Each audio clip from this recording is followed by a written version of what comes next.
And now Chapter 8 of the Madhya Leela talks between Sri Caitanya Mahaprabhu and Ramananda Rai.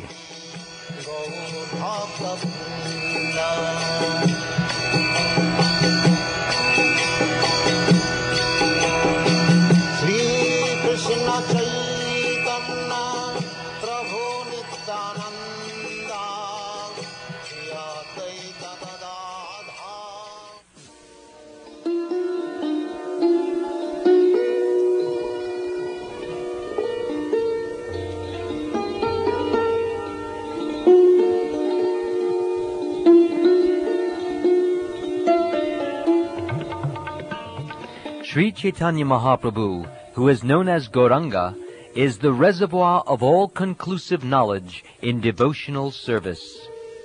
He empowered Sri Ramananda Rai, who may be likened to a cloud of devotional service. This cloud was filled with all the conclusive purports of devotional service, and was empowered by the ocean to spread this water over the sea. Sri Caitanya Mahaprabhu himself was the ocean of knowledge of pure devotional service. All glories to Lord Sri Caitanya Mahaprabhu. All glories to Lord Nityananda. All glories to Advaita Acharya. And all glories to all the devotees of Lord Sri Caitanya Mahaprabhu. According to his program, Lord Sri Caitanya Mahaprabhu went forward on his tour, and after some days arrived at the place of pilgrimage known as Jayad Nrsinga. After seeing the deity, Lord Nrsinga, in the temple, Sri Caitanya Mahaprabhu offered his respectful obeisances by falling flat. Then, in ecstatic love, he performed various dances, chanted, and offered prayers. All glories to Nrsingadev! All glories to Nrsingadev, who is the Lord of Prahlad Maharaj, and, like the honeybee, is always engaged in beholding the lotus-like face of the goddess of fortune. Although very ferocious, the lioness is very kind to her cubs. Similarly, although very ferocious to non-devotees like Hiranyakashipu, Lord Nrsingadev is very, very soft and kind to devotees like Prahlad Maharaj. In this way, Lord Sri Caitanya Mahaprabhu recited different verses from the Shastra.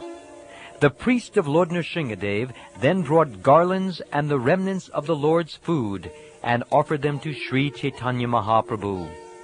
As usual, a Brahmin offered Sri Caitanya Mahaprabhu an invitation.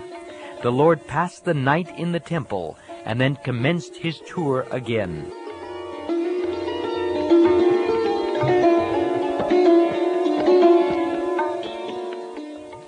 The next morning, in the great ecstasy of love, Lord Sri Caitanya Mahaprabhu started on his tour with no knowledge of the proper direction, and he continued the whole day and night. As previously, Sri Caitanya Mahaprabhu converted to Vaishnavism many people he met on the road. After some days, the Lord reached the banks of the river Godavari. When he saw the river Godavari, the Lord remembered the river Yamuna, and when he saw the forest on the banks of the river, he remembered Sri Vrindavan Dham. After performing his usual chanting and dancing for some time in this forest, the Lord crossed the river and took his bath on the other bank. After bathing in the river, the Lord walked a little distance from the bathing place and engaged in chanting the holy name of Krishna. At that time, accompanied by the sounds of music, Ramananda Rai came there, mounted on a palanquin to take his bath. Many Brahmins, following the Vedic principles, accompanied Ramananda Rai. According to the Vedic rituals, Ramananda Rai took his bath and offered oblations to his forefathers.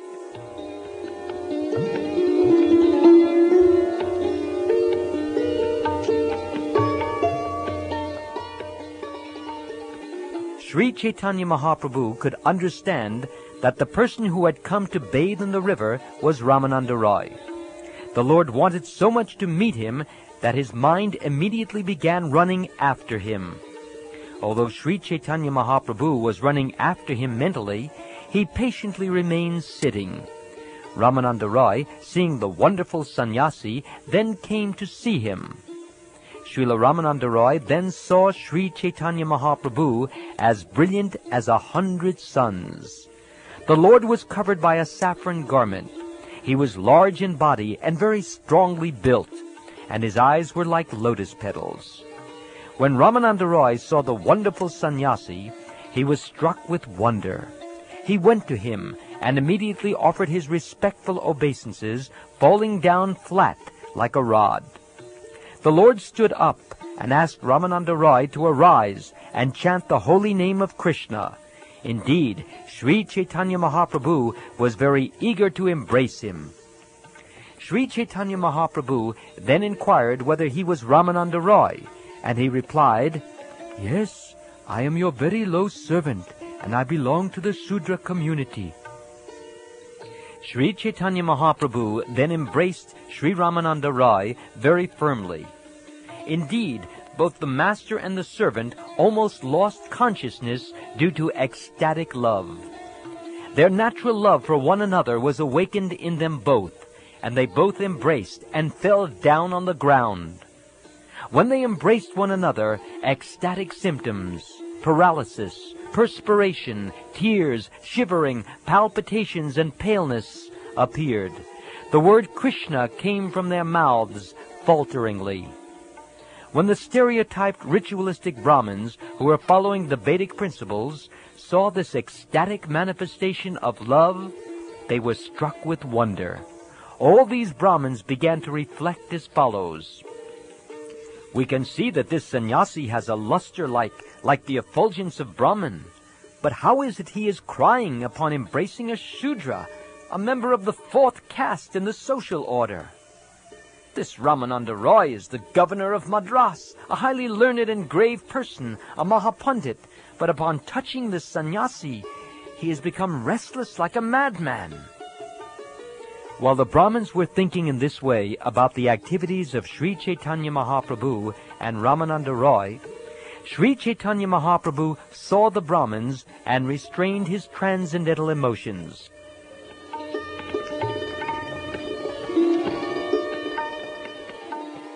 When they regained their sanity, they both sat down, and Sri Chaitanya Mahaprabhu began to smile and speak as follows. "Sarvabhauma Bhattacharya has spoken of your good qualities, and he has made a great endeavor to convince me to meet you. Indeed, I have come here just to meet you. It is very good that, even without making an effort, I have gotten your interview here." Ramananda Roy replied, "Sarvabhauma Bhattacharya thinks of me as his servant. Even in my absence, he is very careful to do me good. By his mercy, I have received your interview here. Consequently, I consider that today I have become a successful human being. I can see that you have bestowed special mercy upon Sarvabhauma Bhattacharya. Therefore, you have touched me, although I am untouchable. This is due only to his love for you. You are the Supreme Personality of Godhead, Narayan himself, and I am only a government servant interested in materialistic activities. Indeed, I am the lowest among men of the 4th caste. You do not fear the Vedic injunctions stating that you should not associate with a Shudra. You are not contemptuous of my touch, although in the Vedas you are forbidden to associate with Shudras. You are the Supreme Personality of Godhead himself. Therefore, no one can understand your purpose. By your mercy, you are touching me, although this is not sanctioned by the Vedas. You have come here specifically to deliver me. You are so merciful that you alone can deliver all fallen souls. It is the general practice of all saintly people to deliver the fallen. Therefore they go to people's houses, although they have no personal business there. My dear Lord, sometimes great saintly persons go to the homes of householders, although these householders are generally low-minded. When a saintly person visits their homes, one can understand that it is for no other purpose than to benefit the householders. along with me, there are about 1,000 men, including the Brahmins, and all of them appear to have their hearts melted simply by seeing you. I hear everyone chanting the holy name of Krishna. Everyone's body is thrilled with ecstasy, and there are tears in everyone's eyes. My dear sir, according to your bodily features and your behavior, you are the Supreme Personality of Godhead. Such behavior and features are impossible for ordinary living beings, for they cannot possess such transcendental qualities. The Lord replied to Ramananda Roy, Sir, you are the best of the topmost devotees. Therefore, upon seeing you, everyone's heart has melted. Although I am a Mayavadi sannyasi, a non-devotee, I am also floating in the ocean of love of Krishna simply by touching you, and want to speak of others. Knowing this, in order to rectify my heart, which is very hard, Sarvabhauma Bhattacharya asked me to meet you. In this way, each of them praised the qualities of the other, and both of them were pleased to see one another.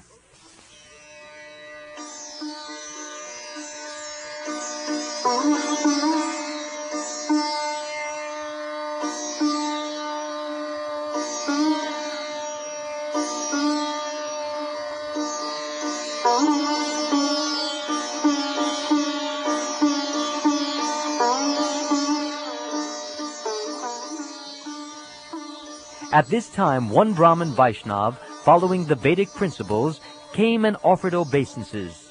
He fell flat before Sri Caitanya Mahaprabhu and invited him for lunch. Lord Sri Caitanya Mahaprabhu accepted the Brahmin's invitation, knowing him to be a devotee, and slightly smiling, spoke as follows to Ramananda Roy. I wish to hear from you about Lord Krishna. Indeed, my mind is inclined to desire this. Therefore, I wish to see you again. Ramananda Roy replied, My lord, although you have come to correct me, a fallen soul, my mind is not yet purified simply by seeing you. Please stay for 5 or 7 days and kindly cleanse my polluted mind. After that much time, my mind will certainly be pure. Although neither could tolerate the other's separation, Ramananda Roy nonetheless offered his obeisances to Lord Sri Caitanya Mahaprabhu and departed. Lord Sri Caitanya Mahaprabhu then went to the house of the Brahmin who had invited him and took his lunch there. When the evening of that day arrived, both Ramananda Roy and the Lord were eager to meet one another again. After finishing his evening bath, Sri Caitanya Mahaprabhu sat down and waited for Ramananda Roy to come. Then Ramananda Roy, accompanied by one servant, came to meet him. Ramananda Roy approached Lord Sri Caitanya Mahaprabhu and offered his respectful obeisances, and the Lord embraced him. Then they both began to discuss Krishna in a secluded place.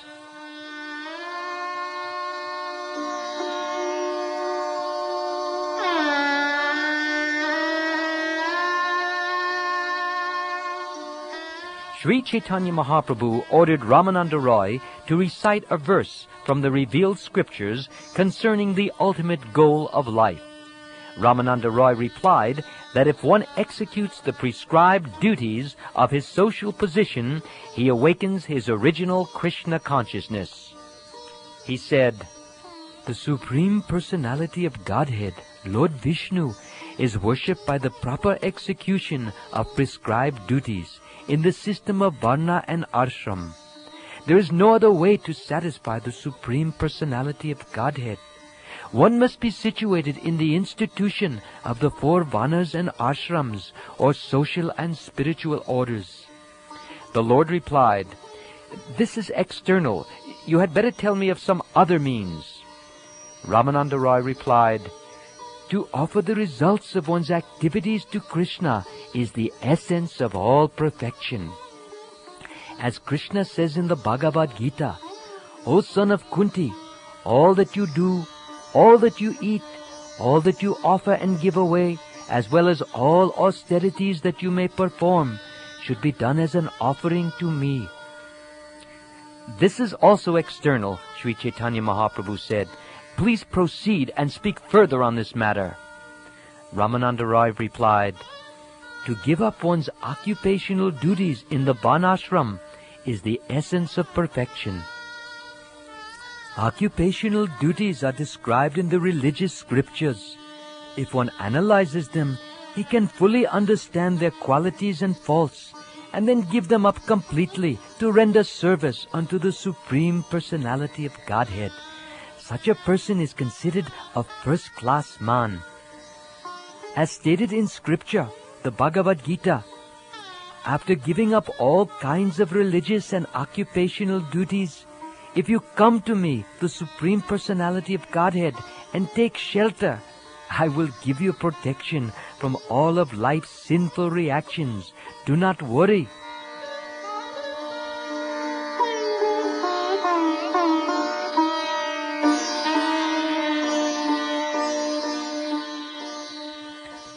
After hearing Ramananda Roy speak in this way, Lord Sri Chaitanya Mahaprabhu said, yes, go ahead and say something more. Ramananda Roy then replied, devotional service mixed with empiric knowledge is the essence of perfection. According to Bhagavad-gita, one who is thus transcendentally situated at once realizes the Supreme Brahman and becomes fully joyful. He never laments nor desires to have anything. He is equally disposed to every living entity. In that state, he attains pure devotional service unto me. After hearing this, the Lord, as usual, rejected it, considering it to be external devotional service. He again asked Ramananda Roy to speak further, and Ramananda Roy replied, pure devotional service without any touch of speculative knowledge is the essence of perfection. Lord Brahma said, my dear Lord, those devotees who have thrown away the impersonal conception of the absolute truth and have therefore abandoned discussing empiric philosophical truths should hear from self-realized devotees about your holy name and form and pastimes and qualities. They should completely follow the principles of devotional service and remain free from illicit sex and gambling, intoxication, and animal slaughter. Surrendering themselves fully with body, words, and mind, they can live in any ashram or social status. Indeed, you are conquered by such persons, although you are always unconquerable.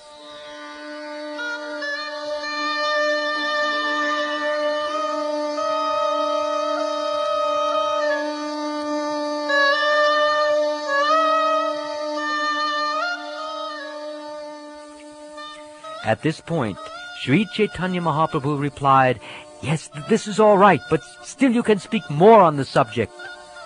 Ramananda Roy then replied, ecstatic love for the Supreme Personality of Godhead is the essence of all perfection.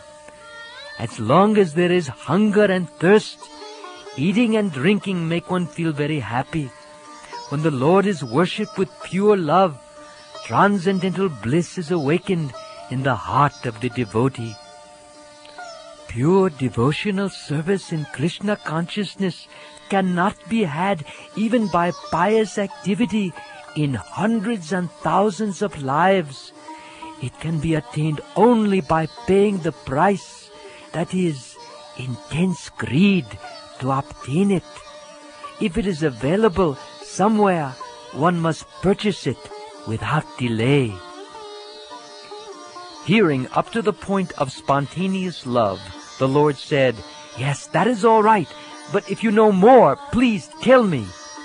In reply, Ramananda Roy said, spontaneous loving service in servitude, as exchanged by master and servant, is the highest perfection. Durvasa Muni said, a man becomes purified simply by hearing the holy name of the Supreme Personality of Godhead, whose lotus feet create the holy places of pilgrimage. Therefore, what remains to be attained by those who have become his servants? The Saint Yamunacharya said, by serving you constantly, one is freed from all material desires and is completely pacified. When shall we engage as your permanent eternal servants and always feel joyful to have such a perfect master? Hearing this from Ramananda Roy, the Lord again requested him to go a step further. In reply, Ramananda Roy said, loving service to Krishna rendered in fraternity is the highest perfection. Shukdeva Goswami said, those who are engaged in self-realization, appreciating the Brahman effulgence of the Lord, and those engaged in devotional service, accepting the Supreme Personality of Godhead as Master, as well as those who are under the clutches of Maya, thinking the Lord an ordinary person, they cannot understand that certain exalted personalities, after accumulating volumes of pious activities, are now playing with the Lord in friendship as cowherd boys.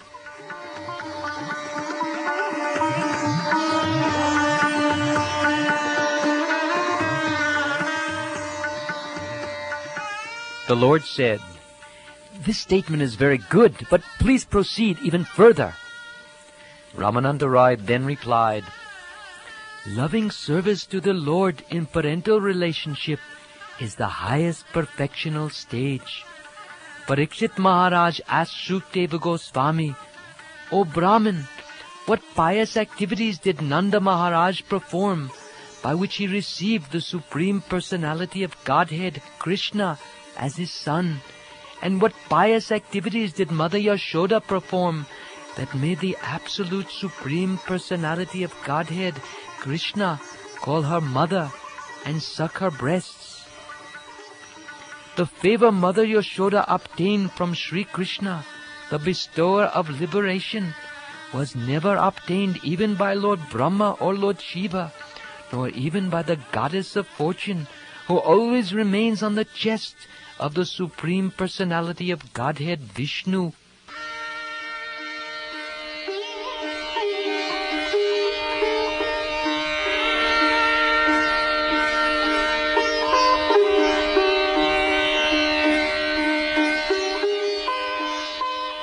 The Lord said, your statements are certainly getting better and better, one after the other, but surpassing all of them is another transcendental mellow, and you can speak of that as the most sublime.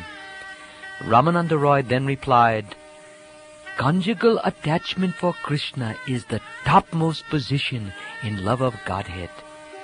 Uddhava said, when Lord Sri Krishna was dancing with the gopis in the Ras Leela, the gopis were embraced by the arms of the Lord.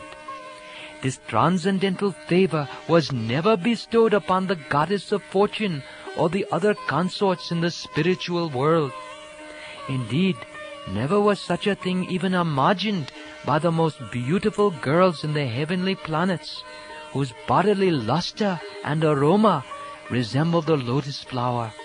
And what to speak of worldly women, who are very beautiful according to the material estimation. During the Ras dance with the gopis, Krishna disappeared. Then suddenly, due to the gopis' feelings of separation, Lord Krishna appeared among them, dressed in yellow garments and wearing a flower garland. His lotus face was smiling, and he was directly attracting the mind of Cupid. There are various means and processes by which one may attain the favor of Lord Sri Krishna. All those transcendental processes will be studied from the viewpoint of comparative importance. It is true that whatever relationship a particular devotee has with the Lord is the best for him.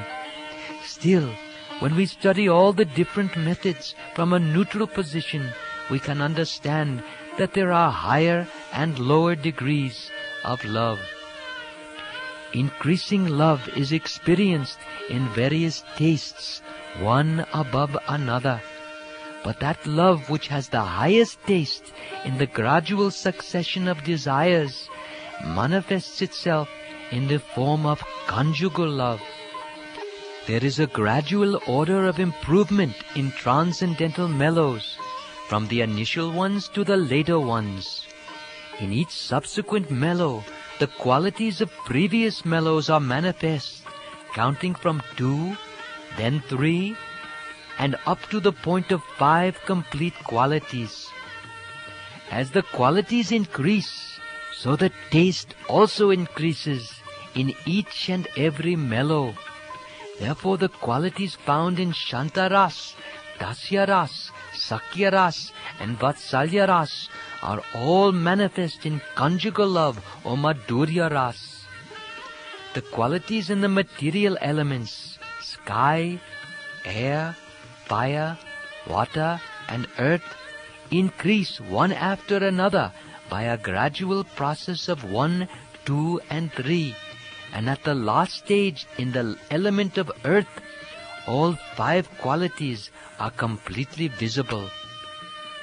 Complete attainment of the lotus feet of Lord Krishna is made possible by love of Godhead, specifically Madhurya Ras or conjugal love. Lord Krishna is indeed captivated by this standard of love. This is also stated in Srimad Bhagavatam. Lord Krishna told the gopis, "The means of attaining my favor is loving service unto me, and fortunately you are all thus engaged. Those living beings who render service unto me are eligible to be transferred to the spiritual world and attain eternal life with knowledge and bliss." Lord Krishna has made a firm promise for all time. If one renders service unto him, Krishna correspondingly gives him an equal amount of success in devotional service to the Lord. According to Lord Krishna in Bhagavad-gita, all of them, as they surrender unto me, I reward accordingly. Everyone follows my path in all respects, O son of Pritha. In Srimad Bhagavatam it is said that Lord Krishna cannot proportionately reciprocate devotional service in the Madhurya Ras. Therefore he always remains a debtor to such devotees. When the gopis were overwhelmed with dissatisfaction due to Lord Krishna's absence from the Ras Leela, Krishna returned to them and told them, "My dear gopis, our meeting is certainly free from all material contamination. I must admit that in many lives it would be impossible for me to repay my debt to you, because you have cut off the bondage of family life just to search for me. Consequently, I am unable to repay you. Therefore, please be satisfied with your honest activities in this regard." Although Krishna's unparalleled beauty is the topmost sweetness of love of Godhead, his sweetness increases unlimitedly when he is in the company of the gopis. Consequently, Krishna's exchange of love with the gopis is the topmost perfection of love of Godhead. Although the son of Devaki, the Supreme Personality of Godhead, is also the reservoir of all kinds of beauty, when he is among the gopis, he nonetheless becomes more beautiful, for he resembles a Marakat jewel surrounded by gold and other jewels.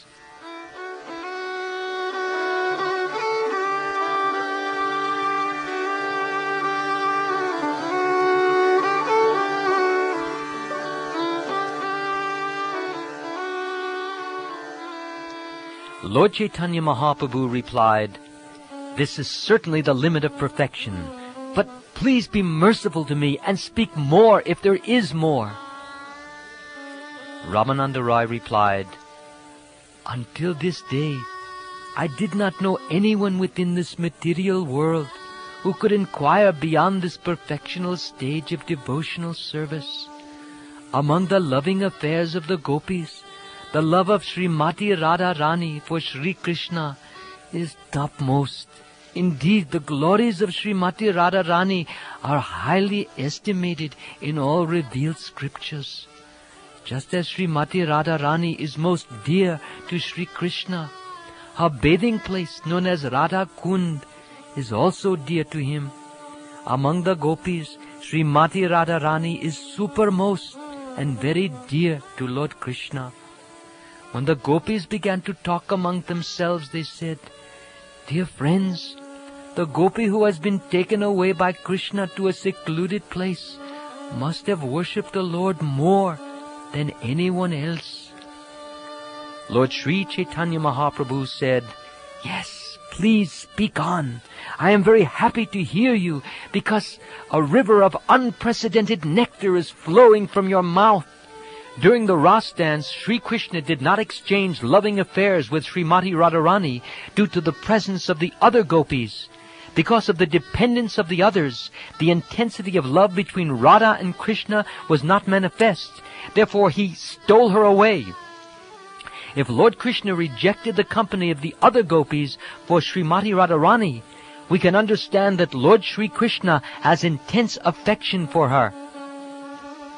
Ramananda Roy continued, "Please therefore hear from me about the glories of Srimati Radharani's loving affairs. They are beyond compare within these three worlds."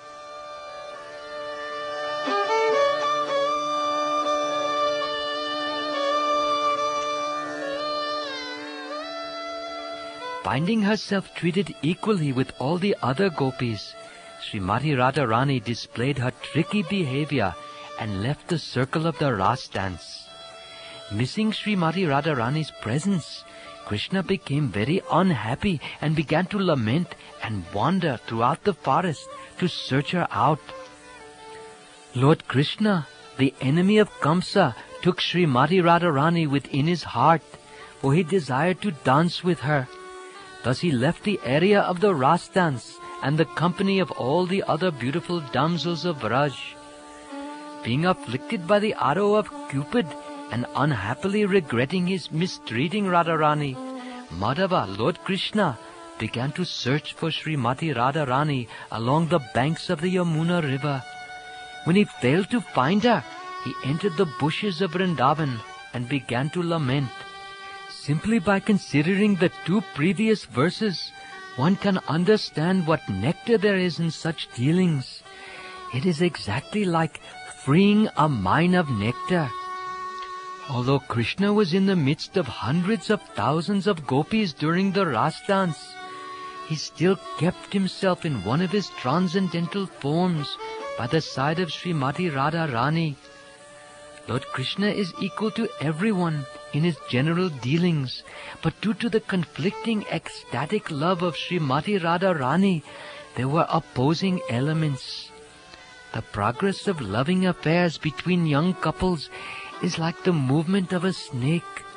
On account of this, two types of anger arise between young couples: anger with cause and anger without cause. When Radharani, out of anger and resentment, left the Ras dance, Lord Sri Krishna, not seeing her, became very anxious. Lord Krishna's desire in the Ras Leela circle is perfectly complete, but Srimati Radharani is the binding link in that desire. The Ras dance does not shine in the heart of Krishna without Srimati Radharani. Therefore he also gave up the circle of the Ras dance and went out to search for her. When Krishna went out to search for Srimati Radharani, he wandered here and there. However, not finding her, he became afflicted by the arrow of Cupid and began to lament. Since Krishna's lusty desires were not satisfied even in the midst of hundreds of thousands of gopis, and he was thus searching after Srimati Radharani, we can easily imagine how transcendently qualified she is. After hearing this, Lord Chaitanya Mahaprabhu said to Ramananda Rai, "That for which I have come to your residence has now become an object of truth in my knowledge. Now I have come to understand the sublime goal of life and the process of achieving it. Nevertheless, I think that there is something more ahead, and my mind is desiring to have it. Kindly explain the transcendental features of Krishna and Srimati Radharani, and explain the truth of transcendental mellow and the transcendental form of love of Godhead. Please kindly explain all these truths to me, but for yourself, no one can ascertain them.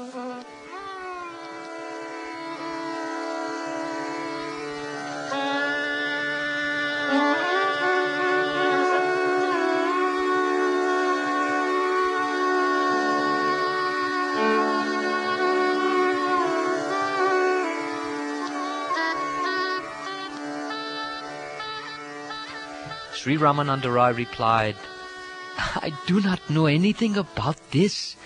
I simply vibrate the sound you make me speak. I simply repeat like a parrot whatever instructions you have given me. You are the Supreme Personality of Godhead Himself. Who can understand your dramatic performances? You inspire me within the heart and make me speak with the tongue. I do not know whether I am speaking well or badly. Sri Chaitanya Mahaprabhu said, I am a Mayavadi in the renounced order of light, and I do not even know what transcendental loving service to the Lord is. I simply float in the ocean of Mayavad philosophy. Due to the association of Sarvabhauma Bhattacharya, my mind has been enlightened. Therefore I have asked Sarvabhauma Bhattacharya about the truths of transcendental loving service to Krishna. Sarvabhauma Bhattacharya told me, I do not actually know about the topics of Lord Krishna. They are all known only to Ramananda Rai, but he is not present here.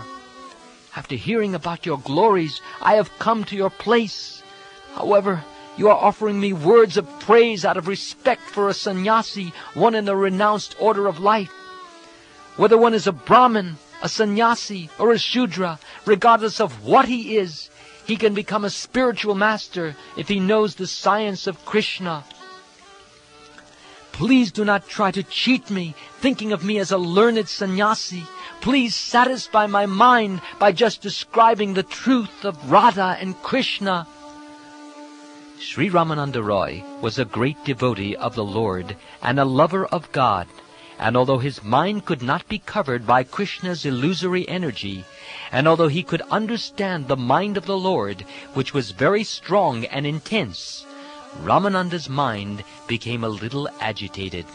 So he said, I am just a dancing puppet, and you pull the strings. Whichever way you make me dance, I will dance. My dear Lord, my tongue is just like a stringed instrument, and you are its player. Therefore I simply vibrate whatever arises in your mind. Ramananda Rai then began to speak on Krishna Tattva. He is the Supreme Personality of Godhead. He is personally the original Godhead, the source of all incarnations and the cause of all causes. There are innumerable Vaikuntha planets as well as innumerable incarnations. In the material world also, there are innumerable universes, and Krishna is the supreme resting place for all of them. The transcendental body of Sri Krishna is eternal and full of bliss and knowledge. He is the son of Nanda Maharaj. He is full of all opulences and potencies, as well as all spiritual mellows. Krishna, who is known as Govinda, is the supreme controller. He has an eternal, blissful, spiritual body. He is the origin of all. He has no other origin, for he is the prime cause of all causes. In the spiritual realm of Vrindavan, Krishna is the spiritual ever-fresh Cupid. He is worshipped by the chanting of the Kama Gayatri mantra with the spiritual seed word Kleem. The very name Krishna means that he attracts even Cupid. He is therefore attractive to everyone, male and female, moving and inert living entities. Indeed, Krishna is known as the all-attractive one. When Krishna left the Ras Leela dance, the gopis became very morose, and when they were grieving, Krishna reappeared dressed in yellow garments. Wearing a flower garland and smiling, he was attractive even to Cupid. In this way, Krishna appeared among the gopis. Each and every devotee has a certain type of transcendental mellow in relation to Krishna. However, in all transcendental relationships, the devotee is the worshipper and Krishna is the object of worship. Let Krishna, the Supreme Personality of Godhead, be glorified. By virtue of his expanding attractive features, he subjugated the gopis named Taraka and Pali and absorbed Shyam and Lalita. He is the most attractive lover of Srimati Radharani and is the reservoir of pleasure for all devotional mellows. Krishna is all attractive for all devotional mellows because he is the personification of the conjugal mellow. Krishna is attractive not only to all the devotees but to himself as well. In the Gita Govind, someone says, "My dear friends, just see how Sri Krishna is enjoying the season of spring. With the gopis embracing each of his limbs, he is like amorous love personified. With his transcendental pastimes, he enlivens all the gopis and the entire creation. With his soft bluish black arms and legs, which resemble blue lotus flowers, he has created a festival for Cupid. He also attracts Narayan, the incarnation of Sankarshan and the husband of the goddess of fortune. He attracts not only Narayan but all women, headed by the goddess of fortune, the consort of Narayan." Addressing Krishna and Arjuna, Lord Mahavishnu said, "I wanted to see both of you, and therefore I have brought the sons of the Brahmin here. Both of you have appeared in the material world to re-establish religious principles, and you have both appeared here with all your potencies. After killing all the demons, please quickly return to the spiritual world." The wives of the serpent Kalia said, "O Lord, we do not know how the serpent Kalia attained such an opportunity to be touched by the dust of your lotus feet. For this end, the goddess of fortune performed austerities for centuries, giving up all other desires and taking austere vows. Indeed, we do not know how this serpent Kalia got such an opportunity. Lord Krishna's sweetness is so attractive that it steals away his own mind. Thus, he even wants to embrace himself." In the Lalita Madhava it is said, upon seeing his own reflection in a bejeweled pillar of his Dwarka palace, Krishna desired to embrace it, saying, "Alas, I have never seen such a person before. Who is he? Just by seeing him, I have become eager to embrace him, exactly like Srimati Radharani." I have thus briefly explained the original form of the Supreme Personality of Godhead. Now let me describe the position of Srimati Radharani. Krishna has unlimited potencies, which can be divided into three main parts. These are the spiritual potency, the material potency, and the marginal potency, which is known as the living entities. In other words, these are all potencies of God, internal, external, and marginal. However, the internal potency is the Lord's personal energy and stands over the other two. The original potency of Lord Vishnu is superior or spiritual. The living entity actually belongs to that superior energy, but there is another energy called the material energy, and this third energy is full of ignorance. Originally, Lord Krishna is Satchidananda Vigraha, the transcendental form of eternity, bliss and knowledge. Therefore his personal potency, the internal potency, has 3 different forms. Ladini is his aspect of bliss, Sandini of eternal existence, and Samvit of cognizance, which is also accepted as knowledge. In the Vishnu Purana it is said, "My dear Lord, you are the transcendental reservoir of all transcendental qualities. Your pleasure potency, existence potency, and knowledge potency are actually one spiritual internal potency.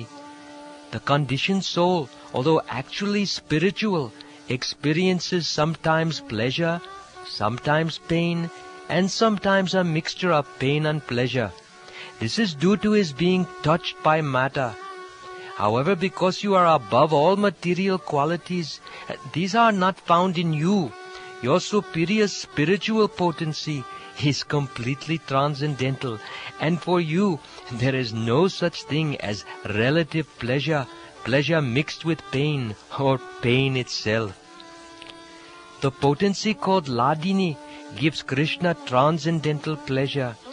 To this pleasure potency, Krishna personally tastes all spiritual pleasure.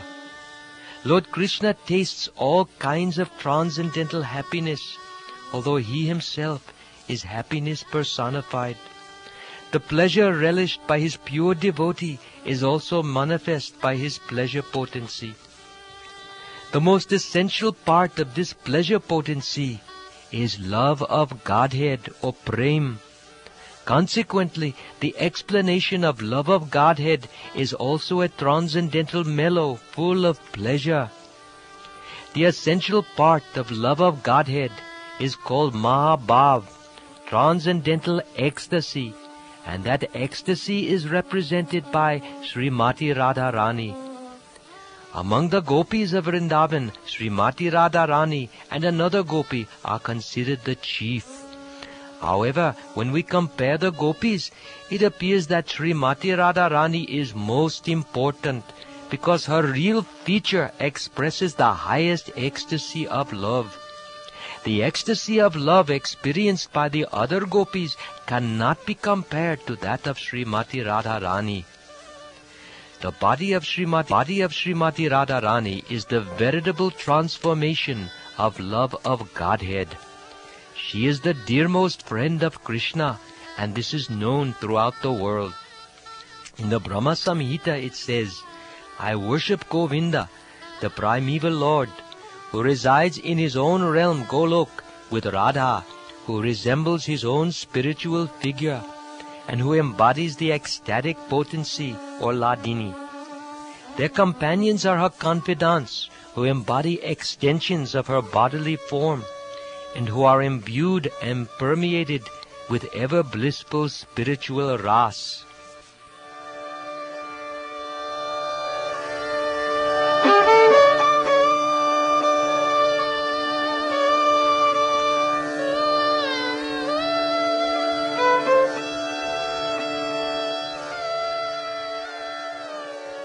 That supreme ecstasy of Srimati Radharani is the essence of spiritual life.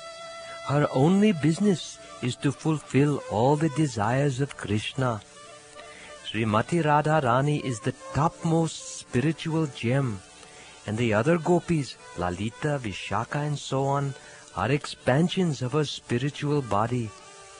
Srimati Radharani's transcendental body is brilliant in luster and full of all transcendental flavors.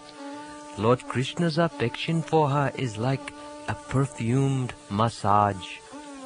Srimati Radharani takes her first bath in the shower of nectar of compassion, and she takes her second bath in the nectar of youth.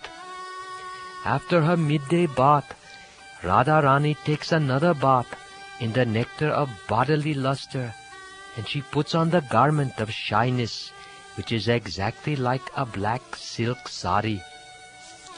Srimati Radharani's affection for Krishna is the upper garment, which is pinkish in color. She then covers her breasts with another garment, comprised of affection and anger toward Krishna. Srimati Radharani's personal beauty is compared to the reddish powder known as kunkum. Her affection for her associates is compared to sandalwood pulp, and the sweetness of her smile is compared to camphor. All these combined together are smeared over her body. Conjugal love for Krishna is just like an abundance of musk.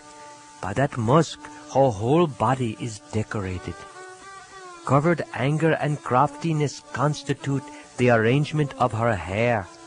The quality of anger due to jealousy is just like the silk covering her body.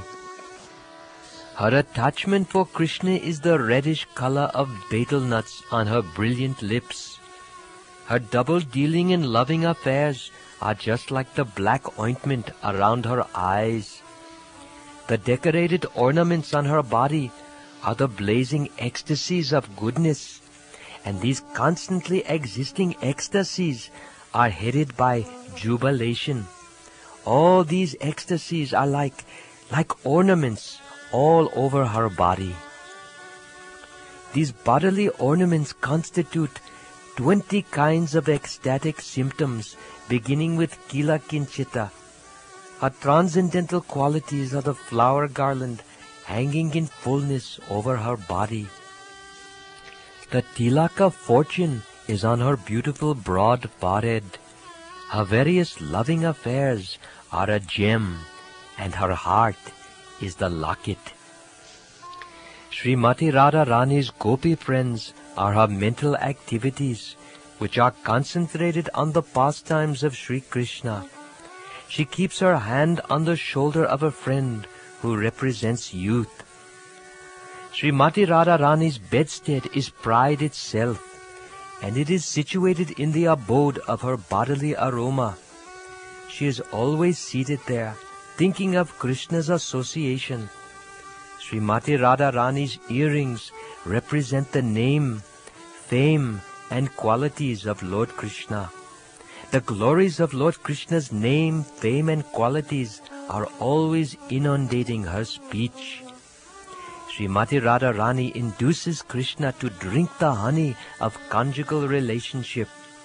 She is therefore engaged in satisfying all the lusty desires of Krishna.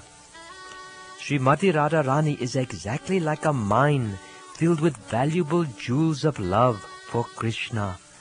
Her transcendental body is complete with unparalleled spiritual qualities. If one asks about the origin of love of Krishna, the answer is that the origin is in Srimati Radharani alone. Who is the most dear friend of Krishna? The answer again is Srimati Radharani alone. No one else. Srimati Radharani's hair is very curly. Her two eyes are very moving to and fro, and her breasts are firm. Since all transcendental qualities are manifest in Srimati Radharani, she alone is able to fulfill all the desires of Krishna. No one else. Even Satyabhama, one of the queens of Sri Krishna, desires the fortunate position and excellent qualities of Srimati Radharani. All the gopis learn the art of dressing from Srimati Radharani, and even the goddess of fortune, Lakshmi, and the wife of Lord Shiva, Parvati, desire her beauty and qualities. Indeed, Arundhati, the celebrated chaste wife of Vasishta, also wants to imitate the chastity and religious principles of Srimati Radharani. Even Lord Krishna himself cannot reach the limit of the transcendental qualities of Srimati Radharani. How then can an insignificant living entity count them?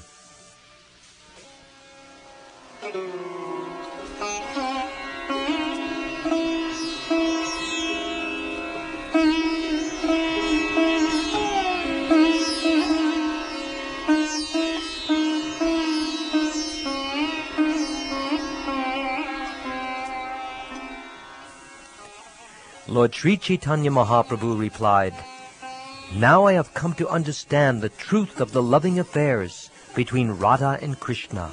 Nonetheless, I still want to hear how both of them gloriously enjoy such love." Ramananda Roy replied, Lord Krishna is Dhira Lalita, for he can always keep his girlfriends in a subjugated state. Thus his only business is enjoying sense gratification. A person who is very cunning and always youthful, expert in joking and without anxiety, who can keep his girlfriends always subjugated, is called Dhira Lalita.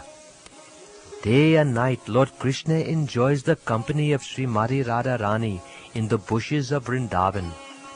Thus his pre-youthful age was fulfilled through his affairs with Srimati Radharani. Once Lord Sri Krishna spoke of the sexual activities of the previous night. In this way, he made Srimati Radharani close her eyes out of shyness. Taking this opportunity, Sri Krishna painted various types of dolphins on her breasts. Thus he became a very expert artist for all the gopis. During such pastimes, the Lord enjoyed the fulfillment of his youth. Sri Caitanya Mahaprabhu said, "This is all right, but please continue." At that time, Ramananda Rai replied, "I don't think my intelligence goes beyond this." Ramananda Rai then informed Sri Caitanya Mahaprabhu that there was another topic known as Prem Vilas Vivarta. He said, "You may hear of this from me. However, I do not know whether you will be happy with it or not." Saying this, Ramananda Rai began to sing a song he had composed. But Sri Caitanya Mahaprabhu, out of ecstasy of love of Godhead, immediately covered Ramananda's mouth with his own hand. Ramananda Rai's song went as follows. Alas, before we met, there was an initial attachment between us, brought about by an exchange of glances. In this way, attachment evolved. That attachment has gradually begun to grow, and there is no limit to it. Now that attachment has become a natural sequence between ourselves. It is not that it is due to Krishna, the enjoyer, nor is it due to me, for I am the enjoyed. It is not like that. This attachment was made possible by mutual meeting. This mutual exchange of attraction is known as Manobhav or Cupid.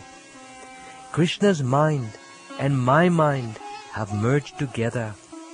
Now during this time of separation, it is very difficult to explain these loving affairs.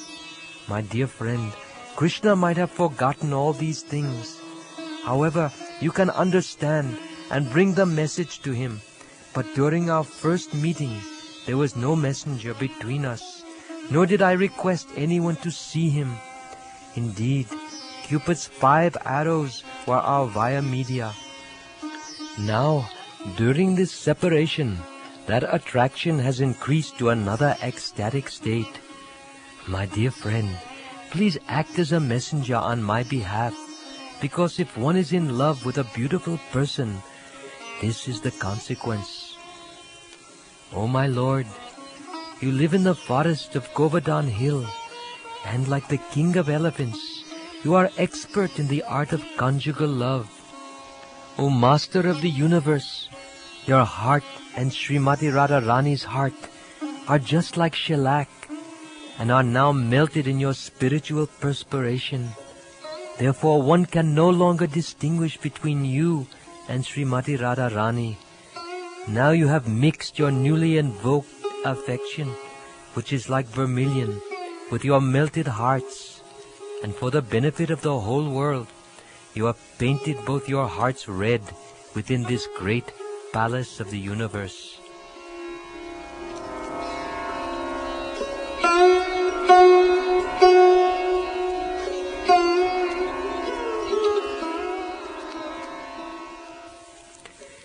Sri Caitanya Mahaprabhu confirmed these verses recited by Sri Ramananda Rai, saying, "This is the limit of the goal of human life. Only by your mercy have I come to understand it conclusively. The goal of life cannot be achieved unless one practices the process. Now, being merciful upon me, please explain the means by which this goal can be attained." Sri Ramananda Rai replied, I do not know what I am saying, but you have made me speak what I have spoken, be it good or bad. I am simply repeating that message. Within these three worlds, who is so undisturbed that he can remain steady as you manipulate your different energies? Actually, you are speaking through my mouth, and at the same time, you are listening. And this is very mysterious. Anyway, kindly hear the explanation by which the goal can be attained. The pastimes of Radha and Krishna are very confidential. They cannot be understood through the mellows of servitude, fraternity, or paternal affection.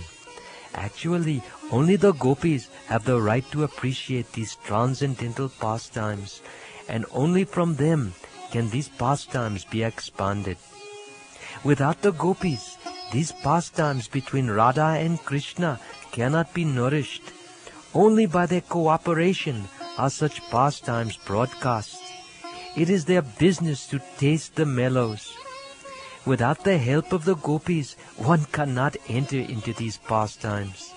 Only he who worships the Lord in ecstasy of the gopis, following in their footsteps, can engage in the service of Sri Sri Radha Krishna in the bushes of Vrindavan. Only then can one understand the conjugal love between Radha and Krishna. There is no other procedure for understanding. The pastimes of Radha and Krishna are self-effulgent. They are happiness personified, unlimited, and all-powerful. Even so, the spiritual humors of such pastimes are never complete without the gopis, the Lord's personal friends. The Supreme Personality of Godhead is never complete without His spiritual potencies. Therefore, unless one takes shelter of the gopis, one cannot enter into the company of Radha and Krishna. Who can be interested in their spiritual pastimes without taking their shelter? There is an inexplicable fact about the natural inclinations of the gopis. The gopis never want to enjoy themselves with Krishna personally. The happiness of the gopis increases 10 million times when they serve to engage Sri Sri Radha and Krishna in their transcendental pastimes. By nature, Srimati Radharani is just like a creeper of love of Godhead, and the gopis are the twigs, flowers, and leaves of that creeper. When the nectar of Krishna's pastimes is sprinkled on that creeper, the happiness derived by the twigs, flowers, and leaves is 10 million times greater than that derived by the creeper itself. All the gopis, the personal friends of Srimati Radharani, are equal to her. Krishna is pleasing to the inhabitants of Rajbhumi, just as the moon is pleasing to the lotus flower. His pleasure-giving potency, known as Ladini, of which the active principle is Srimati Radharani. She is compared to a creeper with newly grown flowers and leaves. When the nectar of Krishna's pastimes is sprinkled on Srimati Radharani, all her friends, the gopis, immediately appreciate the pleasure 100 times more than if they were sprinkled themselves. Actually, this is not at all wonderful.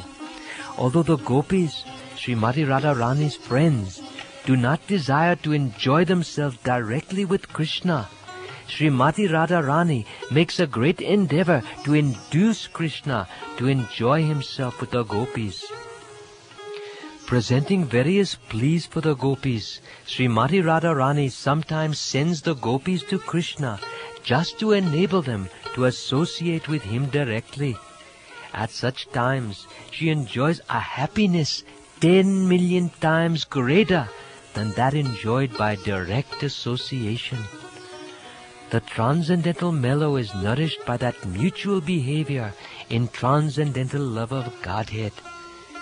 When Lord Krishna sees how the gopis have developed pure love for him, he becomes very satisfied. It is to be noted that the natural characteristic of the gopis is to love the Supreme Lord. Their lusty desire is not to be compared to material lust. Nonetheless, because their desire sometimes appears to resemble material lust, their transcendental love for Krishna is sometimes described as lust. The dealings of the gopis with Krishna are on the platform of pure love of Godhead. However, they are sometimes considered to be lusty. But because such dealings are completely spiritual, all the dearmost devotees of the Lord, like Uddhav and others, also desire to participate in them.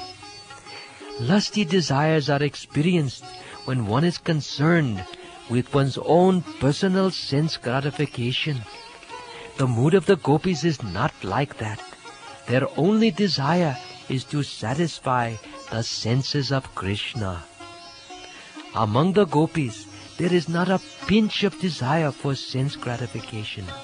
Their only desire is to give pleasure to Krishna, and in this way they mingle with him and enjoy him. All the gopis said, "Dear Krishna, we carefully hold your delicate lotus feet upon our hard breasts. When you walk on the forest, your soft lotus feet are pricked by small bits of stone. We fear that this is paining you. You are our life and soul, and our minds are very disturbed when your lotus feet are pained." One who is attracted by that ecstatic love of the gopis does not care about regulative principles of Vedic life or popular opinion. Rather, he completely surrenders unto Krishna and renders service unto him. If one worships the Lord on the path of spontaneous love and goes to Vrindavan, he receives the shelter of Rajendra Nandana, the son of Nanda Maharaj. In his liberated stage, the devotee is attracted by one of the 5 humors in the transcendental loving service of the Lord. As he continues to serve the Lord in that transcendental mood, he attains a spiritual body to serve Krishna in Goloka Vrindavan. Those saintly persons who presented the Upanishads are vivid examples of this.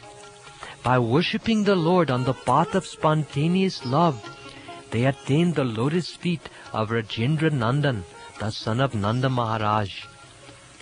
By practicing the mystic yoga system and controlling their breath, the great sages conquered the mind and senses. Thus, engaging in mystic yoga, they saw the super soul within their hearts and ultimately entered into the impersonal Brahman. However, even the enemies of the Supreme Personality of Godhead attain that position simply by thinking of the Supreme Lord. The damsels of Vraja, the gopis, simply wanted to embrace Krishna and hold his arms, which are like serpents. Being attracted by the beauty of Krishna, they ultimately acquired a taste for the nectar of the Lord's lotus feet. We can also taste the nectar of Krishna's lotus feet by following in the footsteps of the gopis. The word Samadra Shah, mentioned in the 4th line of the previous verse, means following in the mood of the gopis. The word Sama means attaining a body like those of the gopis. The word Angri Padma Sudha means associating intimately with Krishna. One can attain such perfection only by spontaneous love of God. One cannot obtain Krishna in Golok Vrindavan simply by serving the Lord according to regulative principles. The Supreme Personality of Godhead, Krishna, the son of Mother Yashoda, is accessible to those devotees engaged in spontaneous loving service, but he is not as easily accessible to mental speculators, to those striving for self-realization by severe austerities and penances, or to those who consider the body the same as the self. Therefore, one should accept the mood of the gopis in their service. In such transcendental mood, one should always think of the pastimes of Sri Radha and Krishna.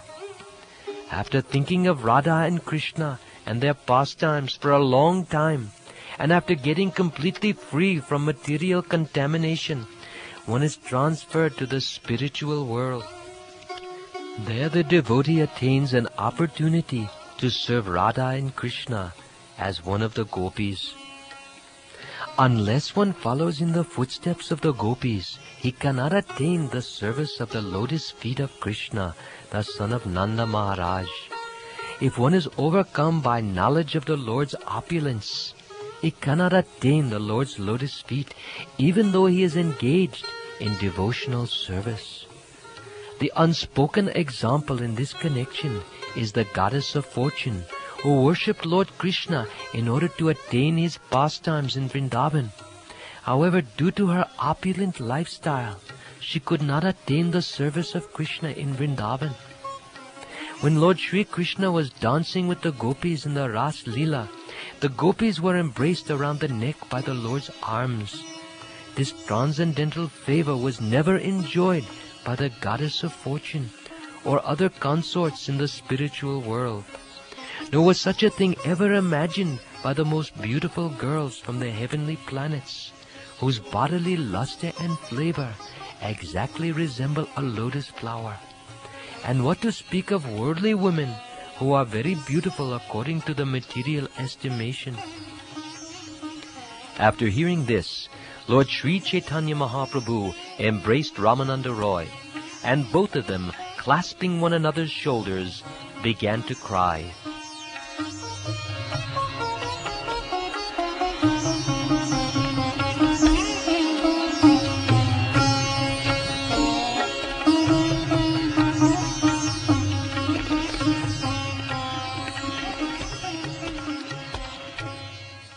The entire night was passed in this way, in ecstatic love of Godhead. In the morning they both departed to tend to their respective duties. Before departing from Sri Caitanya Mahaprabhu, Ramananda Roy fell to the ground and caught hold of the Lord's lotus feet. He then spoke submissively as follows. Sri Ramananda Roy said, "You have come here just to show me your causeless mercy. Therefore stay here for at least 10 days and purify my polluted mind. But for you, there is no one who can deliver all the living entities, for you alone can deliver love of Krishna." The Lord replied, "Having heard about your good qualities, I have come here. I have come to hear about Krishna from you and thus purify my mind. Just as I have heard from you, I have also actually seen your glories. As far as Radha and Krishna's pastimes in a loving mood are concerned, you are the limit of knowledge. To say nothing of 10 days, as long as I live, I shall find it impossible to give up your company. Both you and I shall remain together at Jagannath Puri. We shall pass our time together in joy, talking about Krishna and his pastimes."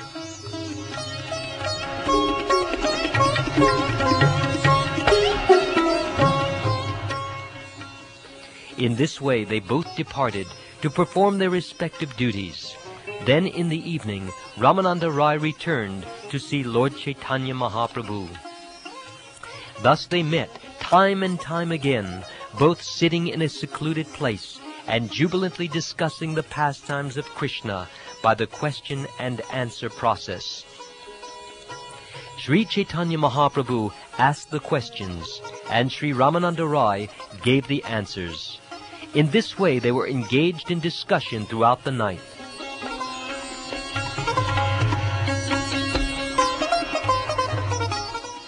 On one occasion the Lord inquired, "Of all types of education, which is the most important?"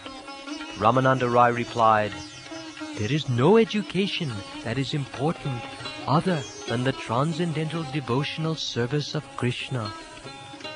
Sri Caitanya Mahaprabhu then asked Ramananda Roy, "Out of all glorious activities, which is the most glorious?" "That person who is reputed to be a devotee of Lord Krishna's enjoys the utmost fame and glory." Of the many capitalists, who possesses great riches? Who is the topmost? "He who is richest in love for Radha and Krishna is the greatest capitalist.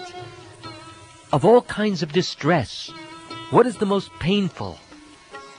Apart from separation from the devotee of Krishna, I know of no unbearable unhappiness. Sri Caitanya Mahaprabhu then inquired, out of all liberated persons, who should be accepted as the greatest? He who has love for Krishna has attained the topmost liberation. Among many songs, which song is to be considered the actual religion of the living entity? That song describing the loving affairs of Sri Radha and Krishna is superior to all other songs. Out of all auspicious and beneficial activities, which is the best for the living entity? The only auspicious activity is the association with the devotees of Krishna. Well, what should all living entities constantly remember? The chief object of remembrance is always the holy name of the Lord and His qualities and pastimes. Out of many types of meditation, which is required for all living entities? The chief duty of every living entity is to meditate upon the lotus feet of Radha and Krishna. Where should the living entity live, abandoning all other places? The holy place known as Vrindavan or Vrajabhumi, where the Lord performed His Ras dance. Out of all topics people listen to, which is the best for all living entities? Hearing about the loving affairs between Radha and Krishna is most pleasing to the ear. Among all worshipable objects, which is the chief? The chief worshipable object is the holy name of Radha and Krishna, the Hare Krishna mantra.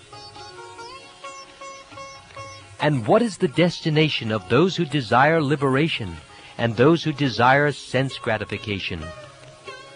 Those who attempt to merge into the existence of the Supreme Lord will have to accept a body like that of a tree. And those who are overly inclined towards sense gratification will attain the bodies of demigods. Those who are devoid of all mellows are like the crows that suck the juice from the bitter fruits of the Nimba tree of knowledge, whereas those who enjoy mellows are like the cuckoos who eat the buds of the mango tree of love of Godhead. The unfortunate empiric philosophers taste the dry process of philosophical knowledge, whereas the devotees regularly drink the nectar of love of Krishna. Therefore they are most fortunate of all. In this way, both Caitanya Mahaprabhu and Ramananda Roy passed the full night relishing the mellow of Krishna Katha, topics about Krishna. While they were chanting, dancing, and crying, the night ended. The next morning they both departed to perform their respective duties. But in the evening, Ramananda Roy returned to meet the Lord again. The next evening, after discussing the topic of Krishna for some time, Ramananda Roy caught hold of the lotus feet of the Lord and spoke as follows.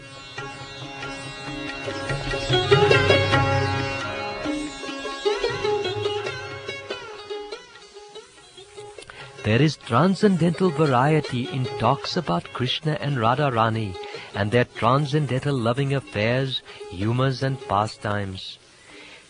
You have manifested many transcendental truths in my heart.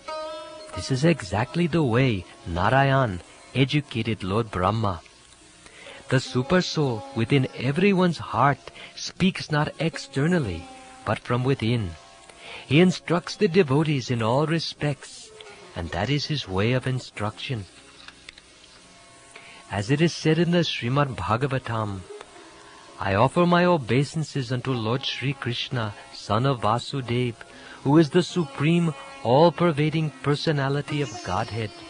I meditate upon him, the transcendent reality, who is the primeval cause of all causes, from whom all manifested universes arise, in whom they dwell, and by whom they are destroyed. I meditate upon that eternally effulgent Lord, who is directly and indirectly conscious of all manifestations and yet is beyond them. It is He only who first imparted Vedic knowledge unto the heart of Brahma, the first created being. Through Him this world, like a mirage, appears real, even to great sages and demigods. Because of Him, the material universes created by the three modes of nature appear to be factual, although they are unreal. I meditate therefore upon Him, the Absolute Truth, who is eternally existent in His transcendental abode, and who is forever free of illusion.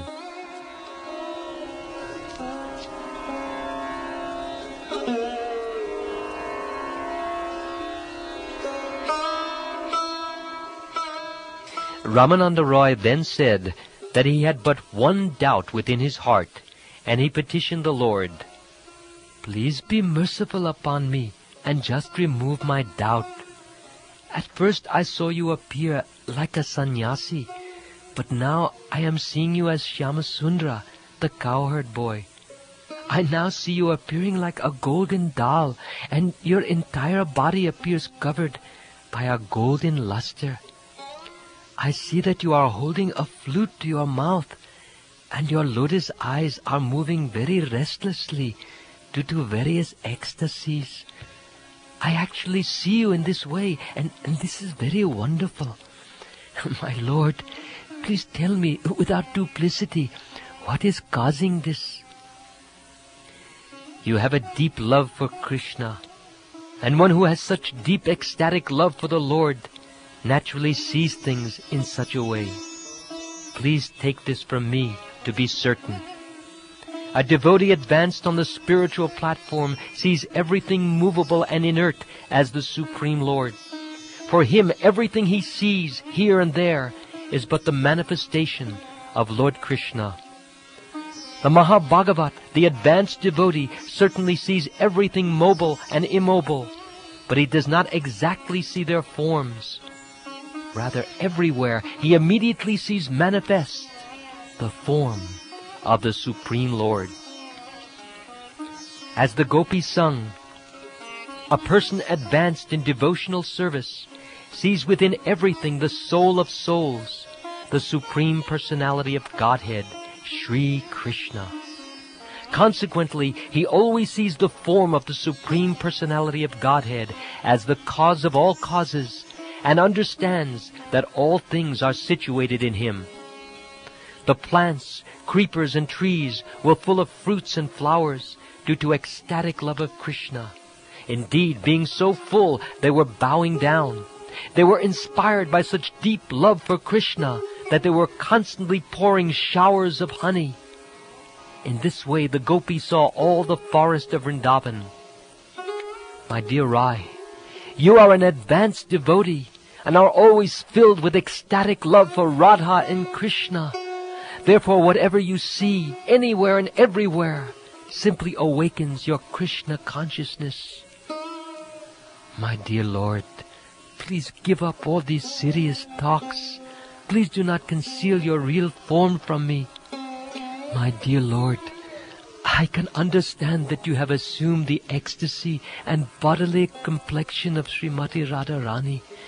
By accepting this, you are tasting your own personal transcendental humor and have therefore appeared as Sri Chaitanya Mahaprabhu. My dear Lord, you have descended in this incarnation of Lord Chaitanya for your own personal reasons.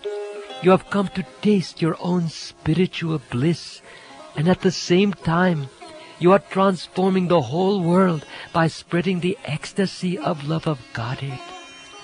Oh, my dear Lord, by your causeless mercy, you have appeared before me to grant me liberation. Now you are playing in a duplicitous way. What is the reason for this behavior? Lord Sri Krishna is the reservoir of all pleasure, and Srimati Radharani is the personification of ecstatic love of Godhead. These two forms combined as one in Sri Chaitanya Mahaprabhu. This being the case, Lord Sri Caitanya Mahaprabhu revealed his real form to Ramananda Rai.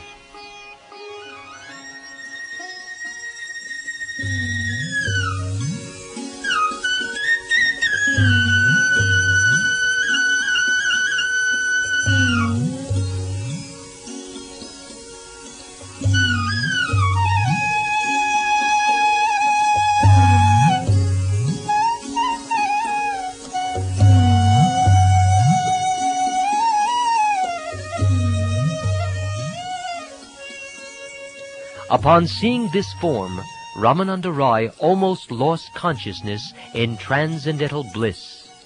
Unable to remain standing, he fell to the ground.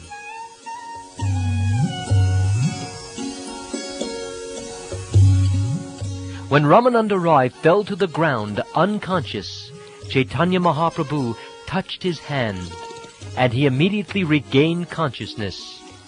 However, when he saw Lord Caitanya in the dress of a sannyasi, he was struck with wonder. After embracing Ramananda Rai, the Lord pacified him, informing him, "But for you, no one has ever seen this form. All the truths about my pastimes and mellows are within your knowledge.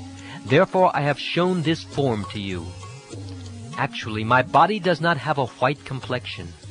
It only appears so because it has touched the body of Srimati Radharani. However, she does not touch anyone but the son of Nanda Maharaj. I have now converted my body and mind into the ecstasy of Srimati Radharani.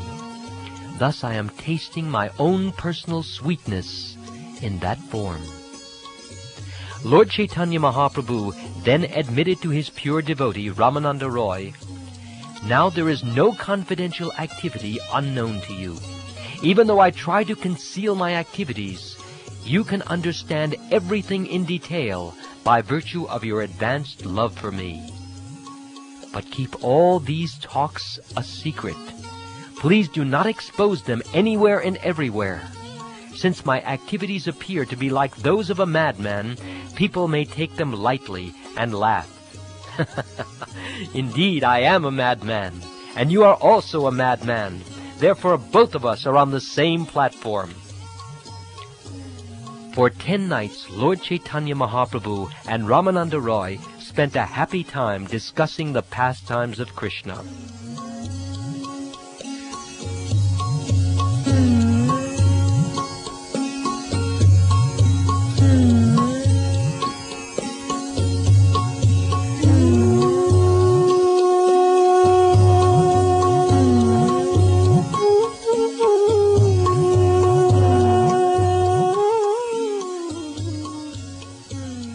The conversations between Ramananda Rai and Sri Caitanya Mahaprabhu contain the most confidential subject matters touching the conjugal love between Radha and Krishna in Vrindavan. Although both talked at great length about these pastimes, they could not reach the limit of discussion. Actually, these conversations are like a great mine, wherefrom one can extract all kinds of metal, copper, bell metal, silver, gold, base metals, and all others. They are like a touchstone buried in one place.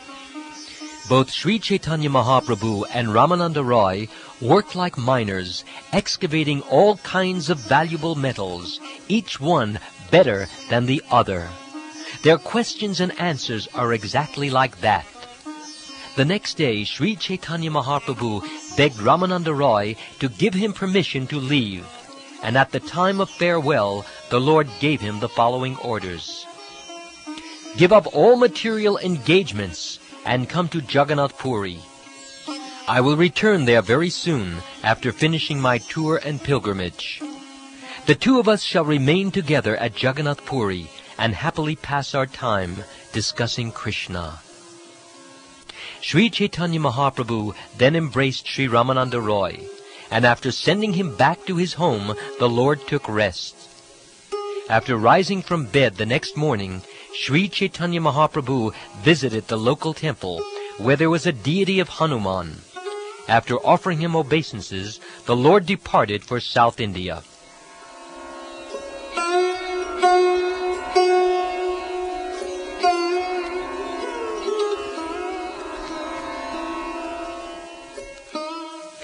All the residents of Vidyanagra were of different faiths, but after seeing Sri Chaitanya Mahaprabhu, they abandoned their own faiths and became Vaishnavas.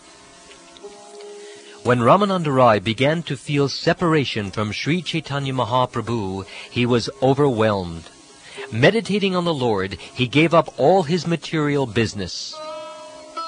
I have briefly described the meeting between Sri Chaitanya Mahaprabhu and Ramananda Roy. No one can actually describe this meeting exhaustively. It is even impossible for Lord Sheshanag, who has thousands of hoods. The activities of Sri Chaitanya Mahaprabhu are like condensed milk, and the activities of Ramananda Roy are like large quantities of sugar candy. Their meeting is exactly like a mixture of condensed milk and sugar candy. When they talk of the pastimes of Radha and Krishna, camphor is added. If one tastes this combined preparation, he is most fortunate. This wonderful preparation has to be taken orally. If one hears it, he becomes greedy to relish it even further. By hearing talks between Ramananda Roy and Sri Chaitanya Mahaprabhu, one is enlightened to the transcendental knowledge of the mellows of Radha and Krishna's pastimes. Thus one can develop unalloyed love for the lotus feet of Radha and Krishna. The author requests every reader to hear these talks with faith and without argument.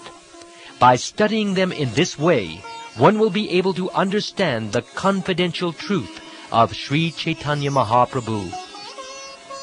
This part of Sri Chaitanya Mahaprabhu's pastimes is most confidential. One can derive benefit quickly only by faith. Otherwise, by arguing, one will always remain far away.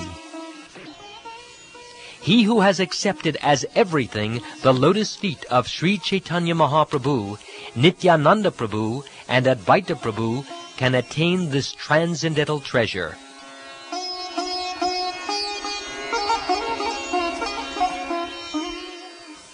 I offer 10 million obeisances unto the lotus feet of Sri Ramananda Roy, because from his mouth much spiritual information has been expanded by Sri Chaitanya Mahaprabhu. I have tried to preach the pastimes of Lord Sri Chaitanya Mahaprabhu's meeting with Ramananda Roy in accordance with the notebooks of Sri Svarup Damodar. Praying at the lotus feet of Sri Rupa and Sri Raghunath, always desiring their mercy, I, Krishna Das, narrate Sri Caitanya Caritamrta, following in their footsteps. Krishna Chaitanya Prabhu Nityananda Shri Advaita Gadadhar Shivasadi Gaur